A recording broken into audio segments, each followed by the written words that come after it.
Every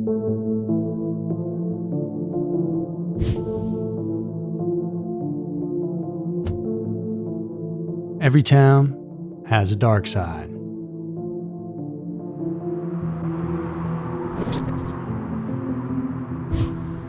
If you've ever driven on Interstate 8 in El Cajon, California, then chances are you've crossed over the Danielle Nicole Van Dam Memorial Overpass. This bridge is located near the location where Danielle's body was found back on February 27, 2002. 25 days after her parents discovered she was missing. The 7-year-old was taken from inside her own home, and the details of this case are terrifying on many different levels.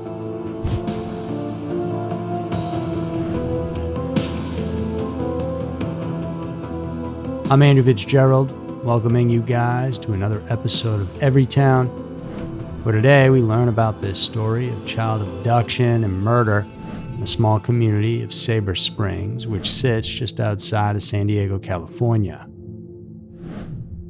So, let's head on over there now and get right into it.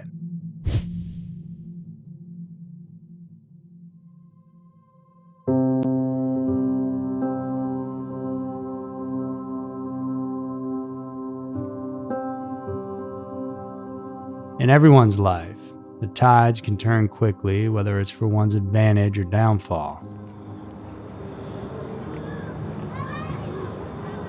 In 2002, Damon and Brenda Van Dam and their 3 children were neighbors with David Westerfield in the upscale Sabre Springs neighborhood in sunny California.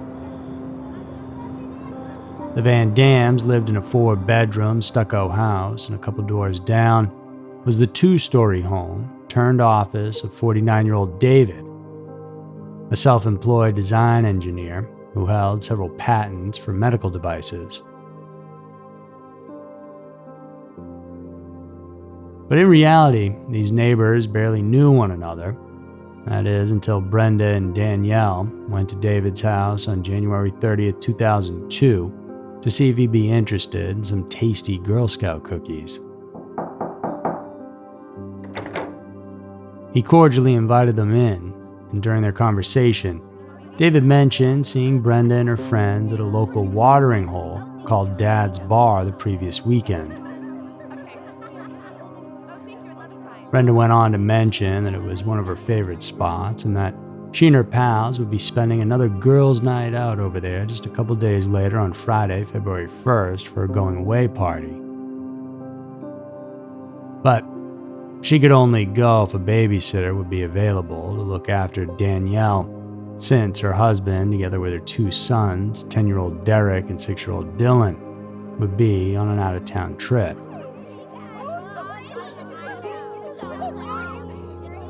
From the outside, the Van Dams were a picture-perfect family. They achieved happiness and success as they fulfilled the American dream. Damon worked as an engineer for Qualcomm, which is a San Diego-based multinational corporation that creates intellectual property, semiconductors, software, as well as services related to wireless technology. His stable job enabled Brenda to be a stay-at-home mom and spend most of her time taking care of their 3 children, Derek, Danielle, and Dylan. The only girl in the brood, Danielle, was born on September 22, 1994 in Plano, Texas, but lived most of her life in the San Diego area. She and her siblings were sheltered in a comfortable home located near Creekside Elementary School.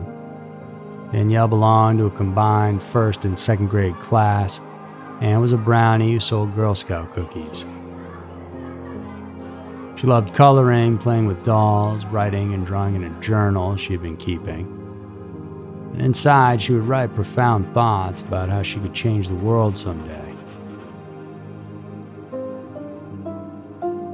She also took up piano lessons, and her parents would describe their only girl as strong-headed but obedient. Her classmates and friends liked her for being a sweet, quiet girl who laughed a lot. Paula Call, the mother of Danielle's good friend Sarah, said, "It's a joy to have her come to your home.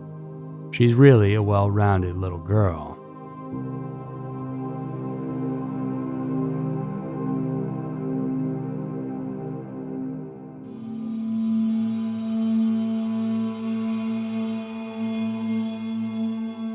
February 1st, 2002 came, and for Brenda, that Friday night was her me time with her two gal pals. She headed over to Dad's bar, and sure enough, she saw her neighbor, David, there, remembering that she had mentioned she'd be there. Although witnesses said they saw Brenda dancing with David, she denies this and clarified she just spoke to him in passing. Over at the Van Dam home that evening, Danielle and her two brothers were left in the care of their dad, Damon. Well, the family's only daughter was writing in her diary on the kitchen table. Her dad and brothers in the living room were playing video games nearby. At 10:30 p.m., Damon put his daughter to sleep in her all-white canopy bed inside her lilac and pink bedroom. His two boys also went to sleep in their bedroom, and Damon retired for the day. Back at the bar, David left around midnight, while Brenda and her friends stayed out for a couple more drinks before heading home. Damon woke up when Brenda came in together with her two female friends and a couple of male friends as well. That's when Brenda noticed a light on the home security alarm system flashing. It signaled that the side door to the garage was open, and they closed it, thinking nothing of it. The Van Dam couple, together with their four guests, spent half an hour chatting, eating leftover pizza, drinking, and smoking some weed. When the guests had finally left, Damon and Brenda went to bed without checking on their two sons and daughter, thinking they were fast asleep.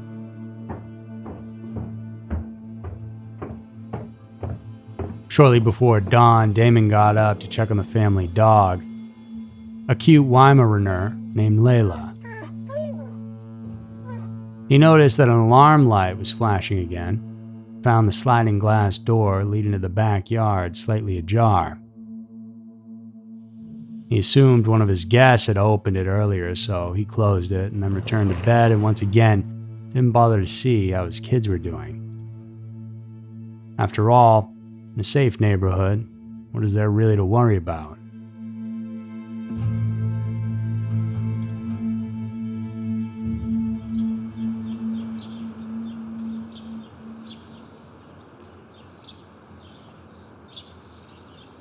Morning of February 2nd started out normally with Damon, Brenda, and their two sons eating breakfast downstairs.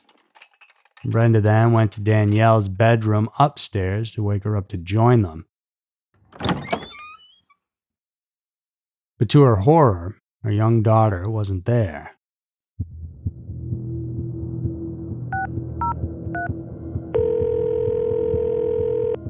Danielle had never left the house without informing her parents, so they immediately called the police at 9:39 a.m.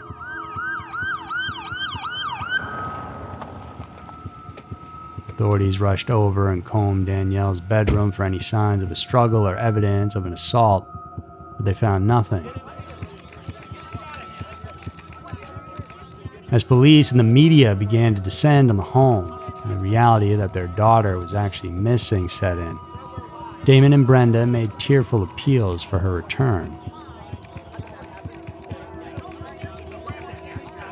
Danielle became the subject of a massive search effort with the assistance of the Laura Recovery Center, a nonprofit organization that aims to prevent kidnappings and to help recover victims of abductions. An initial sweep of the neighborhood and nearby canyons didn't locate Danielle, and so the situation quickly escalated from a case of a missing juvenile to a suspected kidnapping.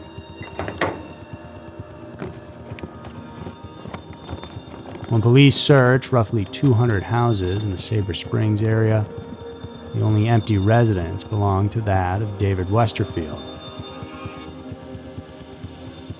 Neighbors told police that David had headed out in his luxury motorhome earlier on the morning of the girl's disappearance.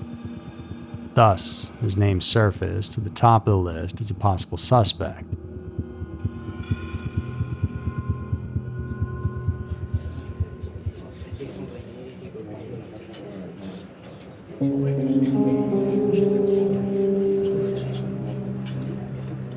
A few days later, on February 4th, detectives Mo Parga and Johnny Keene were able to interview David at his home. The suspect seemed fairly normal. He was a divorced father to a daughter and a son who were both in college, and he didn't have any criminal record. But what grabbed the detectives' attention was David's rambling explanation of his weekend adventure on February 2nd. On that Saturday morning, he said he fetched his motorhome from another part of town and stocked it with supplies. He then left his house at around 9:50 a.m., just 11 minutes after Brenda reported to 911 the disappearance of Danielle. As to the details of his weekend adventure, David said that he drove around the desert and Silver Strand State Beach. His statement was then confirmed by witnesses, cell phone and credit card records, and gas receipts. But it was the way he told his story, just going on and on into the details, telling detectives that he originally planned to go to the desert, but he didn't have his wallet with him. So then he drove to the beach campground for a 2-night stay, which he had paid in advance. But the cold weather prompted him to head home and get his wallet, after which he went back to the desert.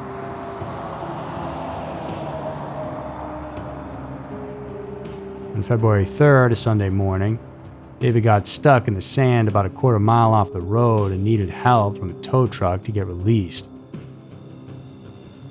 Although David gave the detective details of his weekend getaways every stop, he didn't mention the detail of Monday morning. On his way back home, he made a pit stop at the dry cleaners and dropped off 2 comforters with matching pillowcases and his jacket. When he got home to Sabre Springs that morning, David washed his Toyota 4Runner inside and out, which didn't escape the detectives' keen eyes. They were thinking it was possible that David used this car to transport Danielle to his motorhome in another part of town. So, he was then placed under 24-hour surveillance. And the following day, February 5th, David's motorhome, SUV, and other properties were impounded for testing.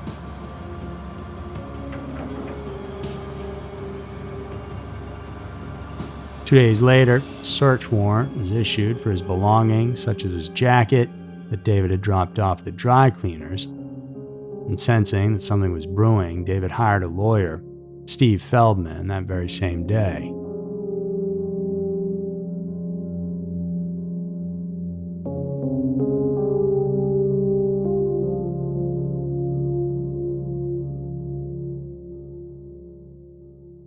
It can perhaps be said that the breakthrough in Danielle's case was the retrieval of David's jacket, because on it, police found 2 small stains of blood which matched Danielle's DNA.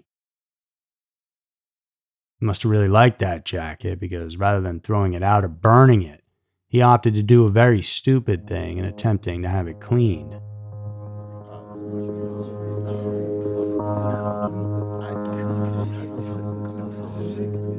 The police chief told Danielle's parents it was just a small amount of blood and that it could have been from a nosebleed, but the Van Dams knew it was a bad sign. Brenda said, "He was just trying to make us feel better."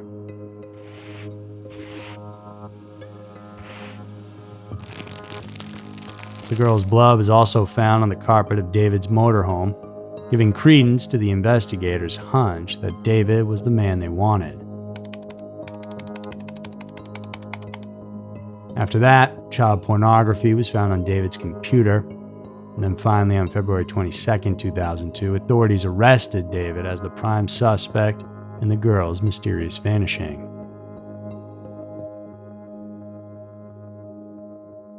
But still, there was no sign of the girl at all, and it was agony for her family to go through.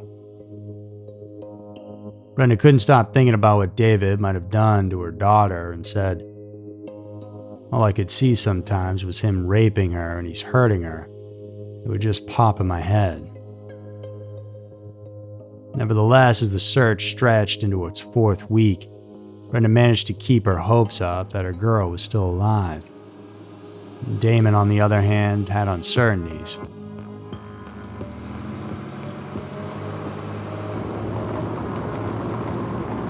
As he drove around the desert using GPS to map where the volunteers should search, in his heart he knew it didn't look good. He said, "During that time out there in the desert, it kind of really hit me what we were really looking for."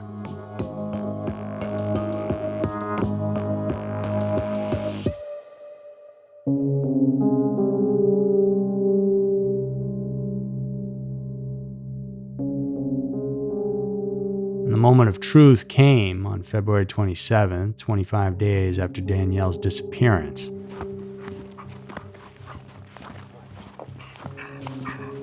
A search organized by the Lore Recovery Center and composed of private volunteers found a small, badly decomposed body in a stand of trees off a 2-lane highway in Dehesa, a city southwest of San Diego, and Danielle was identified through the Mickey Mouse earrings she had worn. But it was difficult for the authorities to determine how she died or whether she had been sexually assaulted due to the severe decomposition of her remains. The Van Dam couple said they weren't sure they ever wanted to know what really happened to their only daughter, but they hoped that whatever it was happened quickly. Brenda said, "I realized he was with her for 2 days. I just hoped it happened within a couple hours, but I really don't believe that in my heart. I believe that she suffered." It was later revealed that minutes before Danielle's remains were discovered, David's lawyers wanted to negotiate a plea bargain deal in which David would take the police to the site where the 7-year-old girl's body was dumped. In exchange, David would be sentenced to life without parole instead of the possibility of facing the death penalty, but unfortunately for him, he never got that chance.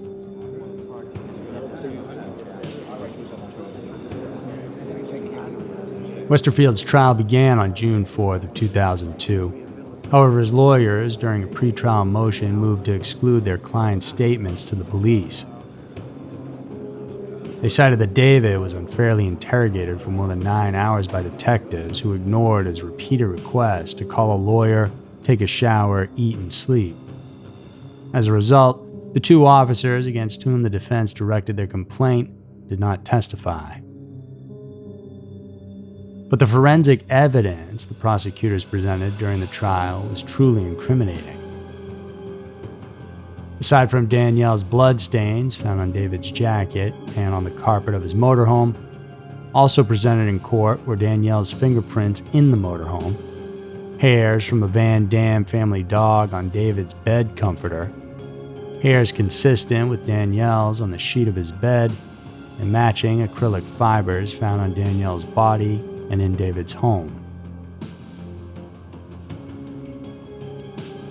One of Brenda's friends testified that she left the garage door at the Van Dams open on the night of February 1st, 2002 by mistake before heading to the bar. Prosecutors theorized that before Brenda and her friends returned home, David had entered the house through that door and hid somewhere until the friends of the Van Dams went home. Then when Damon and Brenda went to sleep, that's when David took Danielle from her bedroom and they exited through the back door.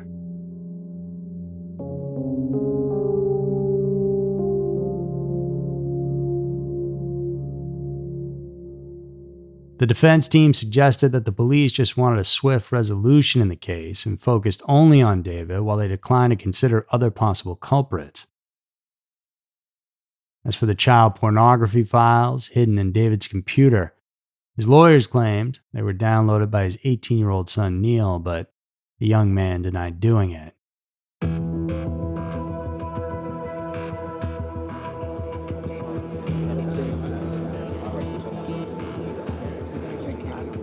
The defense team's strategy also focused on the lifestyle of Damon and Brenda, arguing that they were in an open marriage, were swingers, and regularly smoked marijuana in their garage.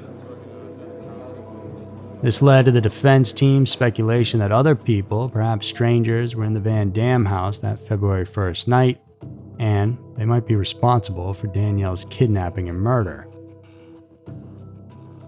The Van Dam couple admitted that they've engaged in spouse swapping in the past and said that they once visited a swingers club, but it wasn't for them. Moreover, they emphasized that they never brought strangers into their home and denied their lifestyle made them irresponsible parents. Brenda added, "That angers me because I would never put my children in harm's way. I think the whole lifestyle thing has been blown way out of proportion." The trial ran on for 2 months and concluded on August 8th.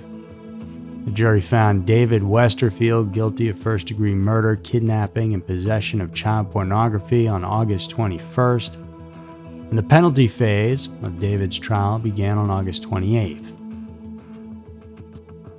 And there, a damning testimony was given by his 19-year-old niece. She recounted that when she was 7 years old, she and her parents spent a night at David's home. She stayed in the bedroom of David's daughter and was awakened in the middle of the night when her uncle was rubbing her teeth. She bit his finger as hard as she could and went downstairs to tell her mother. When the mom asked David about the incident, he said that he just checked on the 2 girls and comforted his niece. The penalty phase concluded on September 16th with a recommendation from the jury that David deserved to die, and on January 3rd, 2003, Judge William Mudd formally sentenced David to death. Presently, the 66-year-old kidnapper-killer is incarcerated at San Quentin State Prison, located north of San Francisco. In February of 2019, the Supreme Court of California affirmed David's conviction and death sentence. However, it isn't known when or if Mr. Westerfield will face execution due to the continuing 2006 moratorium on executions in California and the July 2014 ruling on the unconstitutionality of the death penalty in the state as well.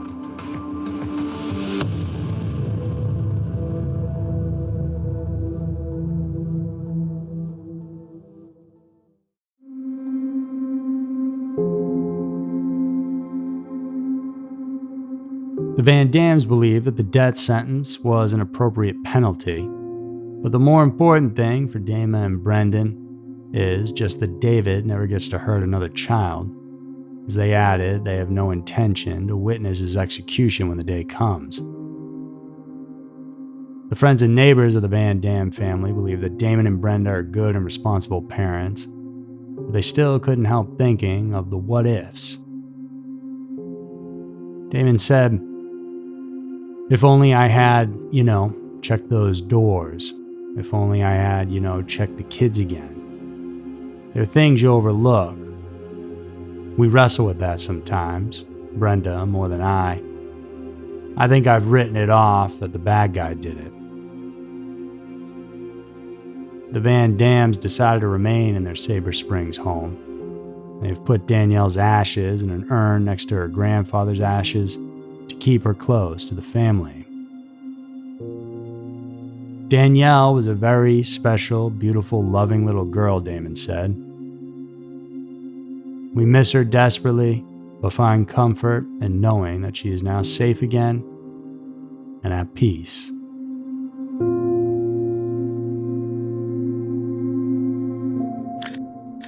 So that's going to do it for this week's episode of Everytown.